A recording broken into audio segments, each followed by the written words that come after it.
प्यारे बंधु, हम सभी यहाँ पर बैठे हुए हैं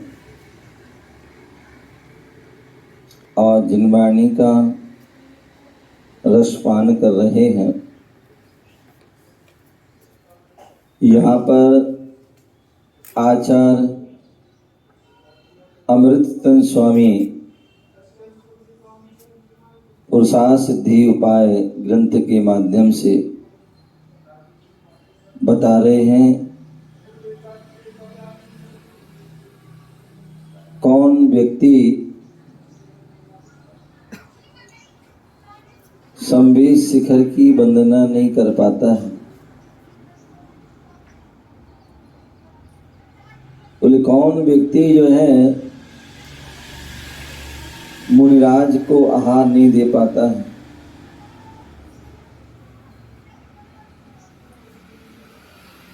तो यहाँ पर बता रहे हैं कि जो व्यक्ति जिसने जो है नरकायु का बंद कर लिया है, जिसने नरक आयु का बंद कर लिया है, जिसने दुर्गति का बंद कर लिया है, ऐसा जीव जो है वह संवेद शिखर की वंदना नहीं कर पाता है। वह जीव दिगंबर मुनिराज के अंजलि में जो है एक ग्रास भी नहीं दे पाता।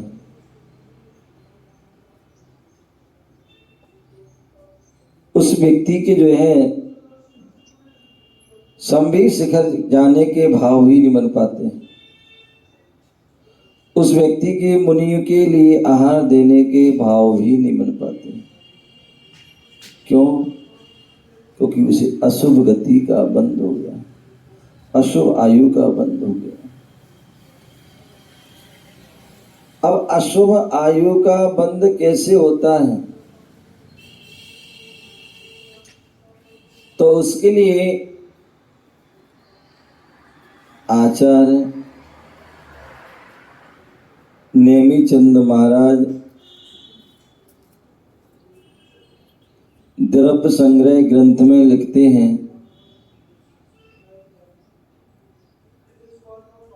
सोह असोह भाव जुत्ता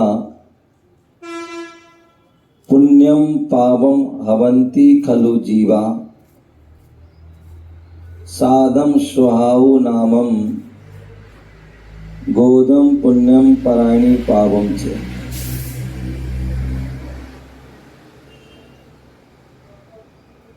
बोले जो है स्वह अस्वह भाव जुत्ता। बोले ये जीव जो है हर क्षण हरदम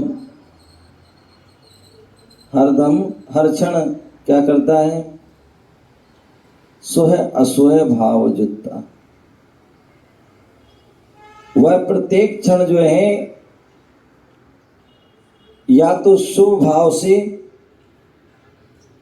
या अशुभ भाव से युक्त होता है। और जिस समय वह शुभ भाव से युक्त है उस समय उसे पुण्य का अर्जन होता है, और जिस समय वह अशुभ भाव से युक्त है उसे पाप का अर्जन होता है। शास्त्रों में 3 प्रकार के जो है भाव कहे हैं। एक अशुभ भाव, एक शुभ भाव और एक शुद्ध भाव, जिन्हें हम 3 प्रकार के उपयोग भी कह सकते हैं। अशुभ उपयोग, शुभ उपयोग और शुद्ध उपयोग।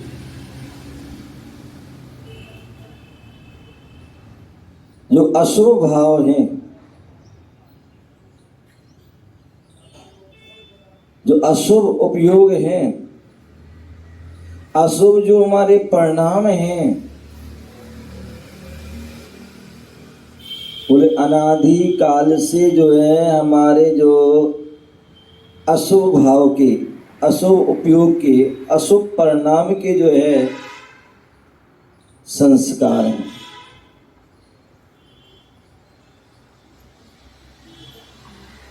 अशुभ के संस्कार हमारे अनादि काल से, और यही कारण है कि हमारे हर समय जो है अधिकांशता जो है वह अशुभ ही चलते हैं।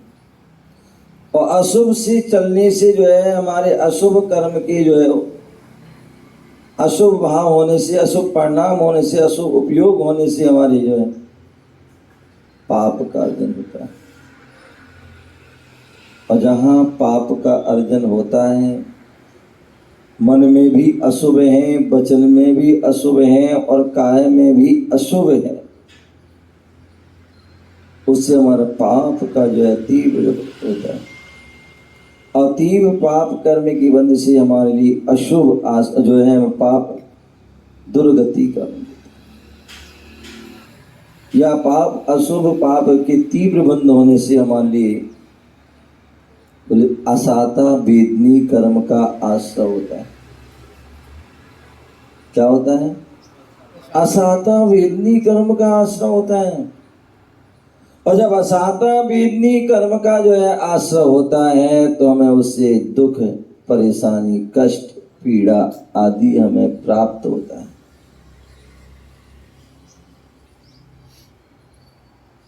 क्यों? क्योंकि हमारे अशुभ भाव चले, अशुभ वचन बोले, अशुभ क्रिया की, उससे दुर्गति, पाप और उससे हमें कष्ट, पीड़ा, दुख ही प्राप्त।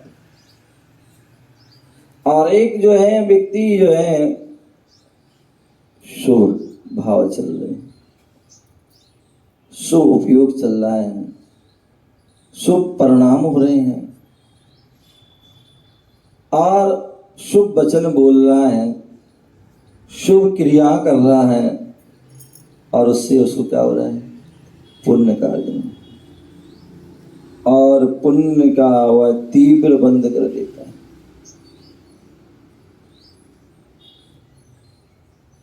आध्यात्म ग्रंथों की अपेक्षा देखा जाए, समय सार आदि ग्रंथों से देखा जाए तो आचार्य कुंद स्वामी ने कह दिया कि जहाँ पर हम अशुभ बंद कर रहे हैं या पाप का अर्जन कर रहे हैं और हम जो है शुभ बंद कर रहे हैं, शुभ आश्रय कर रहे हैं, शुभ परिणाम कर रहे हैं, शुभ क्रिया कर रहे हैं, उससे पुण्य का अर्जन होगा, पुण्य का बंध होगा। और जहाँ पुण्य का बंध होगा, बोले बंध तो दोनों ही हैं, बंध तो दोनों हैं, शुभ बंध भी हो रहा है और वो अशुभ बंध हो रहा है, बंध दोनों।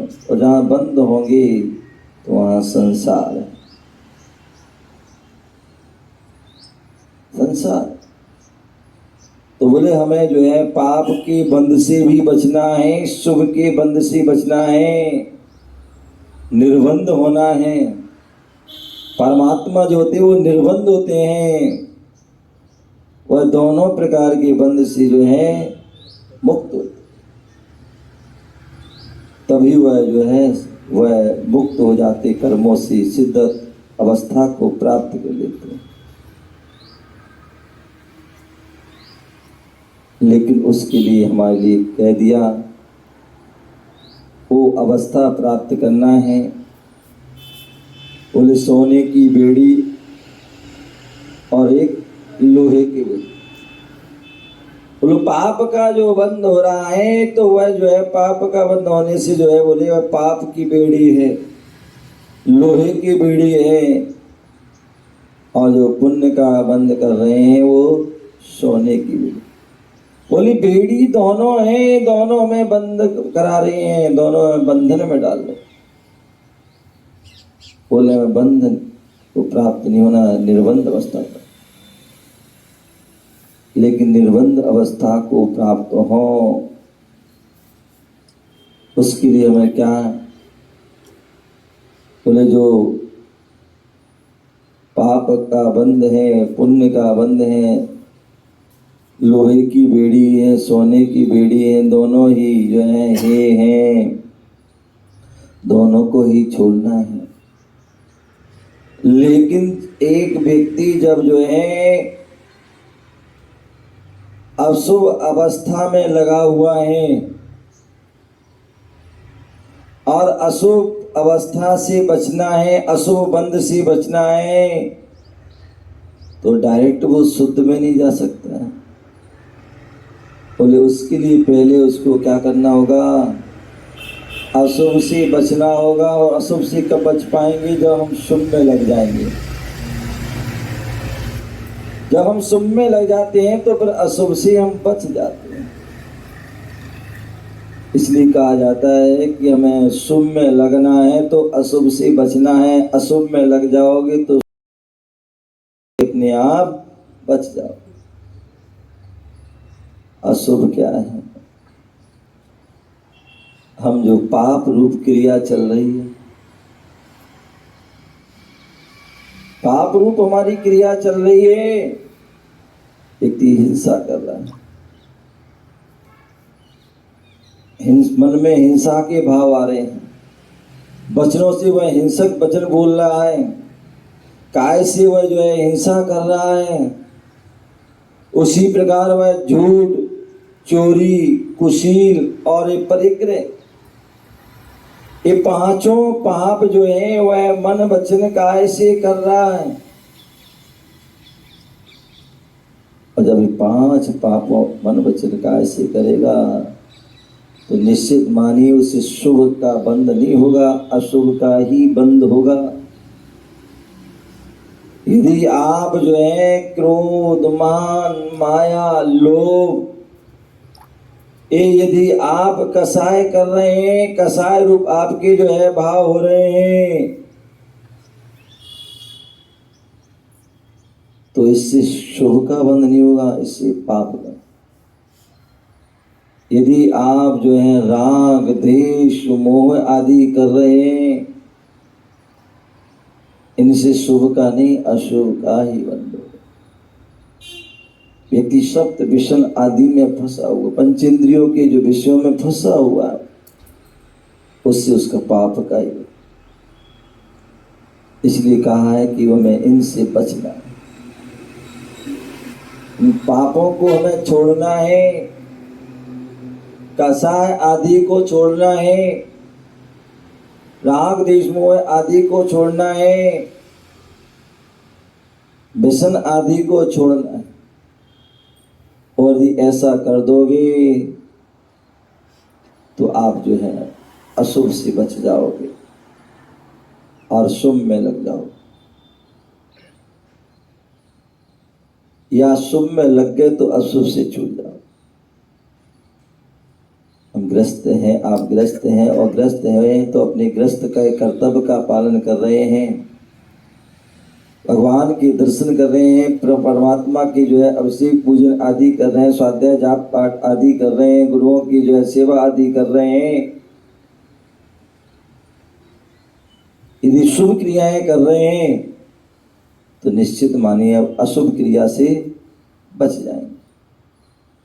भगवान की स्तुति कर रहे हो, पढ़ रहे हो, जाप पढ़ रहे हो, पाठ कर रहे हो, ये शुभ वचन है, तो अशुभ वचन से बच जाओ। आप मन से पूजन कर रहे हैं, वचन से जो है पूजन कर रहे हैं, काय से पूजन कर रहे हैं, जाप मन से कर रहे हैं, स्वाध्याय जाप से कर रहे हैं, पाठ मन से कर रहे हो, तीनों योगों से कर रहे हो,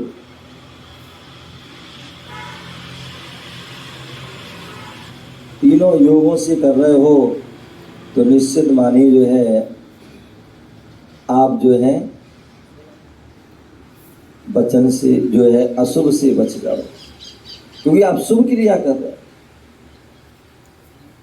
और शुभ क्रिया के माध्यम से आप जो है अशुभ क्रिया से बच गए, अशुभ वचन से बचे, अशुभ परिणामों से बच गए। और फिर आगे और कदम बढ़ाया, आपने व्रत नियम संयम को धारण कर लिए, आपने महाव्रतों को धारण कर लिया और मुनि बन गए। और मुनि बन करके हम जो है साधना में लग गए, धर्म ध्यान कर रहे हैं, निर्विकल्प ध्यान कर रहे हैं। तो निर्विकल्प ध्यान करोगे तो उस समय आपके अशुभ क्रिया से भी बच गए और शुभ क्रिया से भी बच गए, क्योंकि जहाँ ध्यान होता है वहाँ पर किसी प्रकार की कोई क्रिया नहीं करना है। क्या नहीं करना है? किसी प्रकार की कोई क्रिया नहीं करना है। तो वहां पर अशुभ और शुभ दोनों से वह शुद्ध उपयोग लीन होगा। और जहाँ शुद्ध उपयोग में व्यक्ति लीन होता है, शुद्ध ध्यान में लीन होता है, तो वह निश्चित मानिए वह जो है सिद्ध अवस्था को भी प्राप्त करता है। तो यहाँ बता रहे थे कि जिसको अशुभ आश्रय किया है तो अशुभ बंध भी करेगा, और अशुभ बंध हो जाने से फिर वह दुर्गति का पात्र हो जाता है। फिर वह जो है मुनिराज को वहां नहीं दे पाता, वह तीर्थ की वंदना नहीं कर पाता है। आपको पता होगा पृथ्वी नारायण दशानंद हुए, रावण हुए,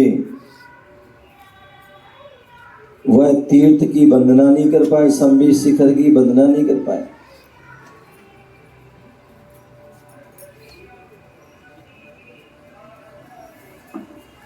नारायण, कृष्ण, नारायण, लक्ष्मण, पृथ्वी नारायण, रावण, पृथ्वी नारायण, जरासंध आदि, इन सभी ने जो है अशुभ बंद कर लिया। और अशुभ बंद कर लिया इसलिए वो संबित शिखर की वंदना नहीं कर पाए, संबित शिखर की वंदना नहीं कर पाए। राजा सैनिक को अशुभ का बंध हो गया तो वह भी जो है संबित शिखर की वंदना नहीं कर पाए। क्या नहीं कर पाए? संबित शिखर की वंदना। प्रयास किया उन्होंने जाने का, लेकिन उस सीमा में प्रवेश नहीं कर पाए, लौटना पड़ा। ऐसी विघ्न बाधा आ गई कि उनको वहां से लौटना पड़ा।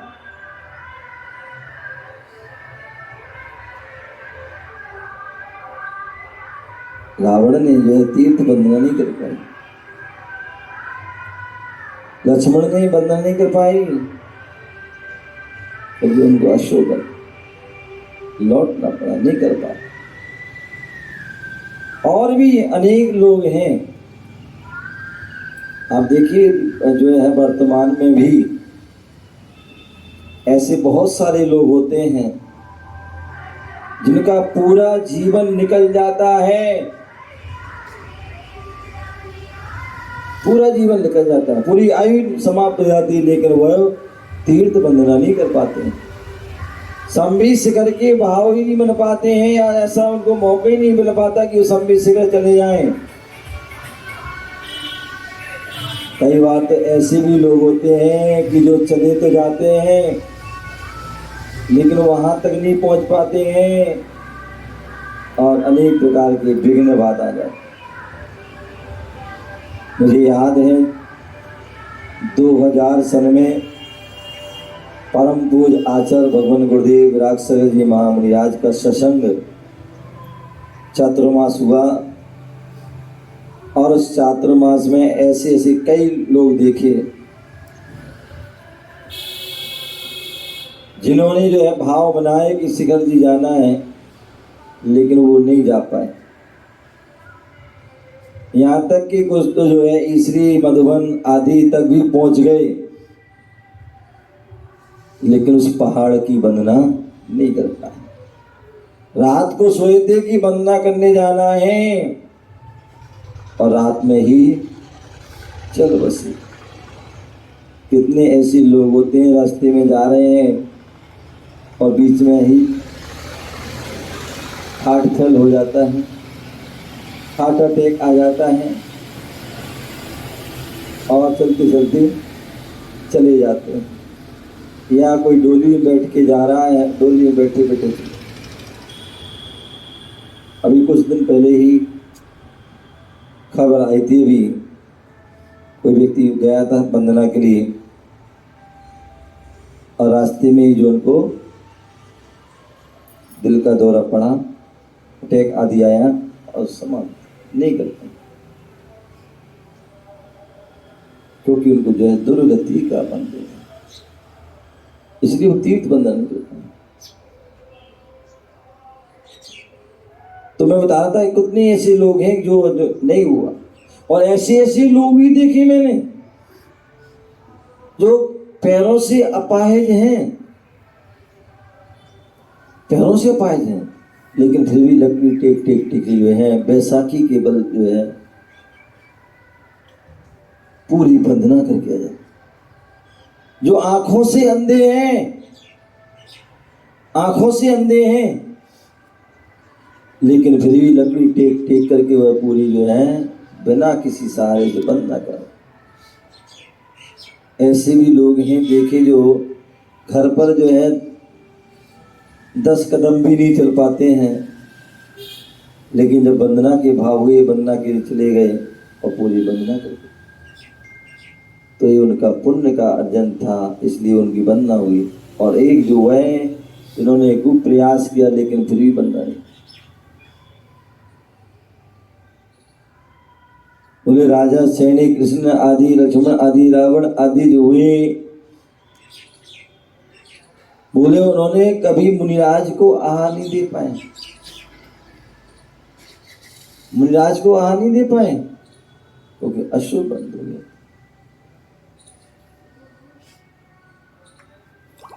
डायरेक्ट वह आहार नहीं दे पाए, और यही कारण है कि जो है तो जहां अशुभ का बंद हो जाता है तो वह व्यक्ति क्रियाएं नहीं कर पाता है। आचार्य अमृतचंद स्वामी यही बोल रहे हैं कि जीव जो है का अशुभ आयु का बंद हो चुका है, तो वह जो है त्यागी के हाथ पर ग्रास नहीं रख पाता, उनको आहार नहीं दे पाता, उसके आहार देने के भाव नहीं बनते। ये सिद्धांत है।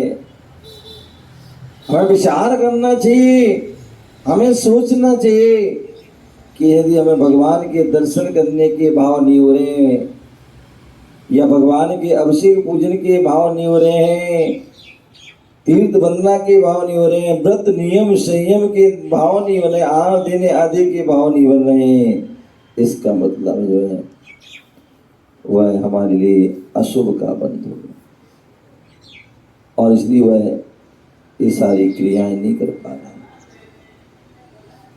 और दिन रात हमारे जो है वह अशुभ का ही बंध होता है। अब बहुत से लोग बहाने बनाते हैं कि हमारी व्यवस्था नहीं बन पा रही है।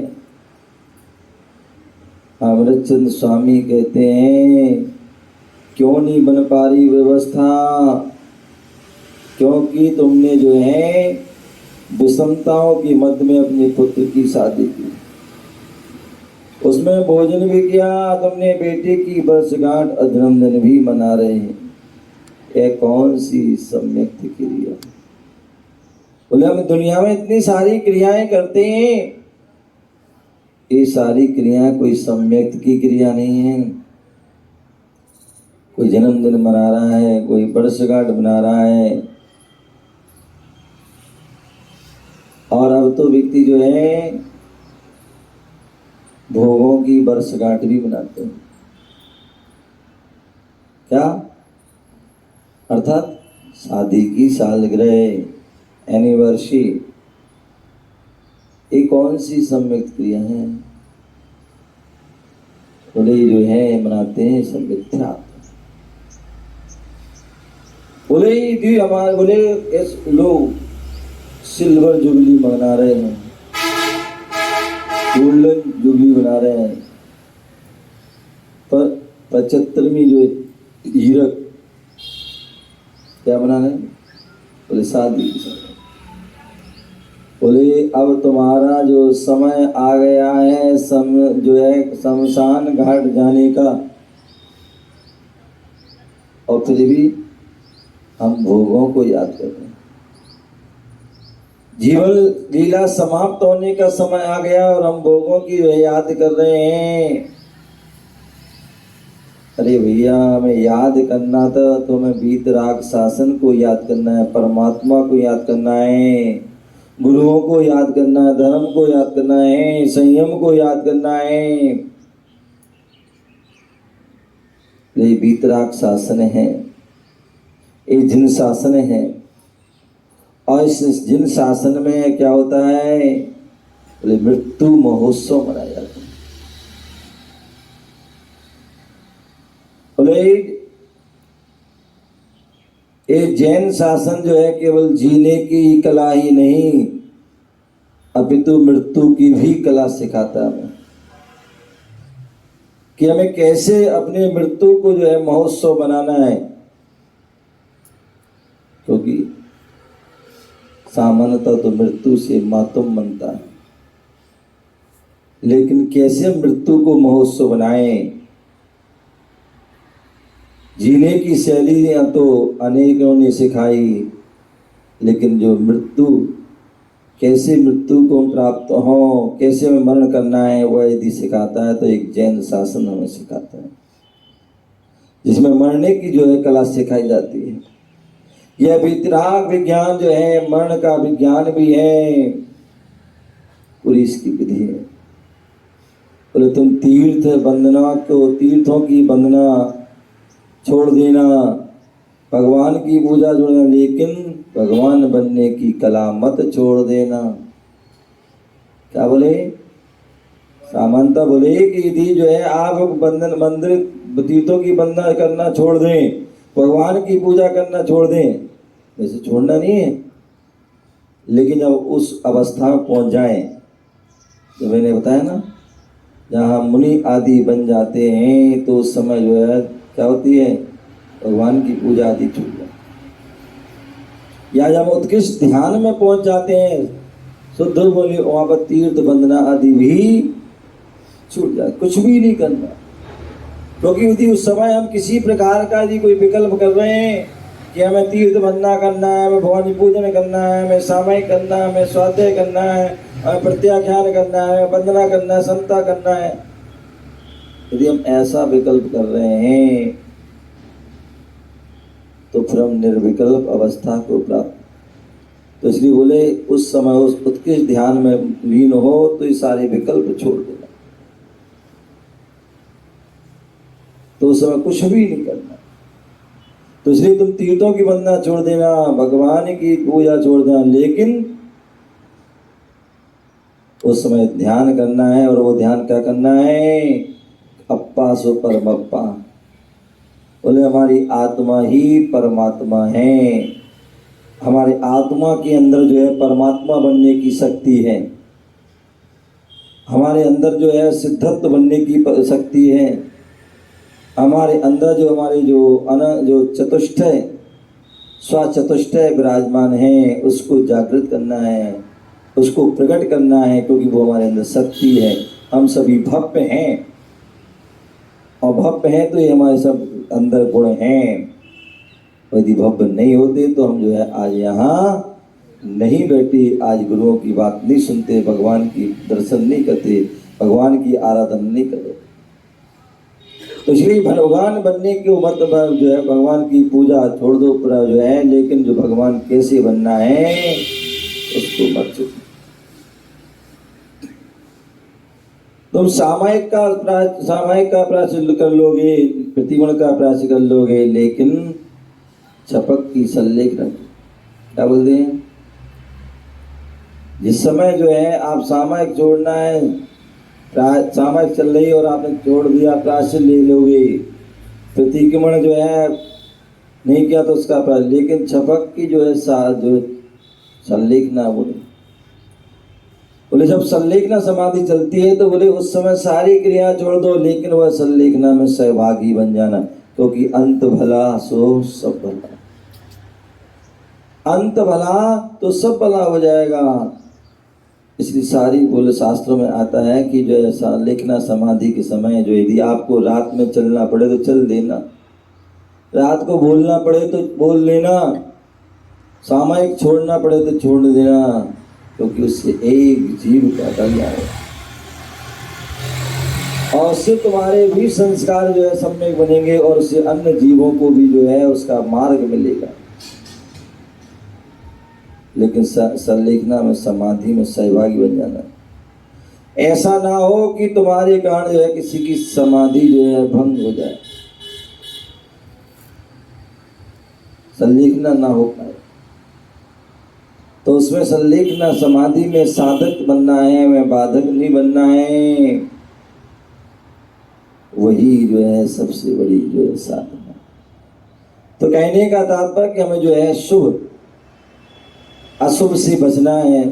बता रहा था कि जो आचार्य नेमिचंद चंद महाराज ने सोय असोय भाव जुत्ता पुण्यम पावम हवंती खलु जीवा साधम स्वभाव नामम पुण्यम पराणी पापम से, बोले यदि हम जो है शुभ भाव अशुभ भाव कोई भी एक भाव से हम युक्त हैं तो हमारे लिए जो है यदि अपन जो है पाप से बचना है तो शुभ में लग जाना है, और शुभ में लग जाओगे तो पुण्य का अर्जन हो जाएगा, अशुभ में लग जाओगे पाप का अर्जन हो जाएगा। जहाँ शुभ में लग जाते हैं तो हमारे लिए जो साता वेदनी का उदय होता है, और जहाँ पाप में लग जाते हैं तो पुण्य पाप का असर होता है, और उससे जो है अशुभ करते हैं तो पाप का अर्जन होता है, पाप से जो है असाता वेदनी कर्म का, साता वेदनी से हमारे लिए सुख की सामग्री मिलती है। ध्यान रखना, तीर्थंकर जैसे पद जो प्राप्त होते हैं, चक्रवर्ती कामदेव नारायण प्रतिनारायण बलभद्र आदि जो 63 चला का 169 महापुरुष हैं, वो सब जो प्राप्त होते हैं हमें किससे होते हैं, वह हमारे लिए